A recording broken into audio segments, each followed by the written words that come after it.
144واں زبور۔ بادشاہ فتح کے لیے خدا کا شکر بجا لاتا ہے۔ خداوند میری چٹان مبارک ہو، جو میرے ہاتھوں کو جنگ کرنا اور میری انگلیوں کو لڑنا سکھاتا ہے۔ وہ مجھ پر شفقت کرنے والا اور میرا کلا ہے، میرا اونچا برج اور میرا چھڑانے والا۔ وہ میری سپر اور میری پناہ گاہ ہے، جو میرے لوگوں کو میرے تابع کرتا ہے۔ اے خداوند، انسان کیا ہے کہ تو اسے یاد رکھے، اور آدم زاد کیا ہے کہ تو اس کا خیال کرے۔ انسان بتلان کی مانند ہے، اس کے دن ڈھلتے سایہ کی مانند ہیں۔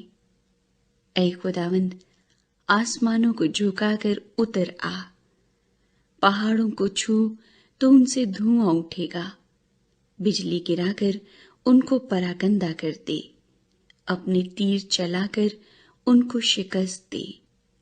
اوپر سے ہاتھ بڑھا، مجھے رہائی دے، اور بڑے سیلاب یعنی پردیسیوں کے ہاتھ سے چھڑا، جن کے منہ سے بطالت نکلتی رہتی ہے، اور جن کا داہنا ہاتھ جھوٹ کا داہنا ہاتھ ہے۔ اے خدا، میں تیرے لیے نیا گیت گاؤں گا، 10 تار والی بربط پر میں تیری مدح سرائی کروں گا۔ وہی بادشاہوں کو نجات بخشتا ہے، اور اپنے بندہ داؤد کو مہلک تلوار سے بچاتا ہے۔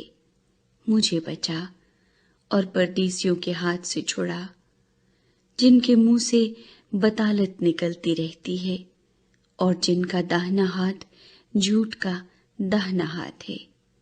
جب ہمارے بیٹے جوانی میں قد آور پودوں کی مانند ہوں، اور ہماری بیٹیاں محل کے کونے کے لیے تراشے ہوئے پتھروں کی مانند ہوں، جب ہمارے کھتے بھرے ہوں جن سے ہر قسم کی جنس مل سکے، اور ہماری بھیڑ بکریاں ہمارے کوچوں میں ہزاروں اور لاکھوں بچے دیں، جب ہمارے بیل خوب لدے ہوں، جب نہ رخنا ہو نہ خروج، اور نہ ہمارے کوچوں میں واویلا ہو۔